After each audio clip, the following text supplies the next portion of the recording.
ಕನ್ನಡ ನಾಡು, ಇದು ಕನ್ನಡಿಗರ ನಾಡಿಮಿಡಿತ. ಕಾಲು ಜಾರಿ ಚೆಕ್ ಡ್ಯಾಂಗೆ ಬಿದ್ದ ಶಂಕರ್ ಬಂಡೆ ಬಾಲಕ ಸಾವು. ಬಳ್ಳಾರಿ ತಾಲೂಕಿನ ಶಂಕರ್ ಬಂಡೆ ಗ್ರಾಮದ ಹೊನ್ನೂರ ಮತ್ತು ಲಕ್ಷ್ಮೀ ದಂಪತಿಯ ಮಗ 15 ವರ್ಷದ ಪೌಲ್ 8ನೇ ತರಗತಿಯ ವಿದ್ಯಾರ್ಥಿಯು ಅಸುಂಡಿ ಗ್ರಾಮದ ಹತ್ತಿರದಲ್ಲಿರುವ ಚೆಕ್ ಡ್ಯಾಂಗೆ ಬಿದ್ದು ನೀರಿನ ಸುಳಿಗೆ ಸಿಲುಕಿ ಉಸಿರುಗಟ್ಟಿ ಸಾವನ್ನಪ್ಪಿದ್ದಾನೆ. ಈ ಕುರಿತು ತಾಲೂಕಿನ ಪಿಡಿಹಳ್ಳಿ ಪೊಲೀಸ್ ಠಾಣೆಯಲ್ಲಿ ಪ್ರಕರಣ ದಾಖಲಾಗಿದೆ.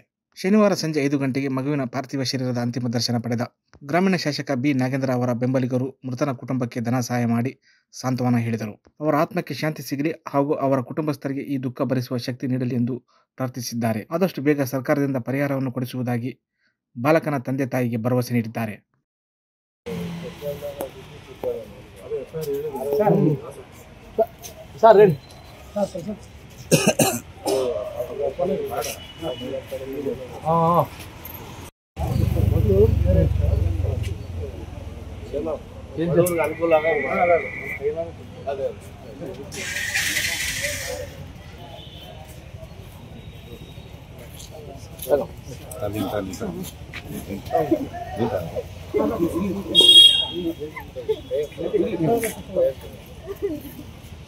ಸಮಗ್ರ ಸುದ್ದಿಗಳಿಗಾಗಿ ತಪ್ಪದೆ ನೋಡಿ ಕನ್ನಡ ನಾಡು ವಾಹಿನಿ.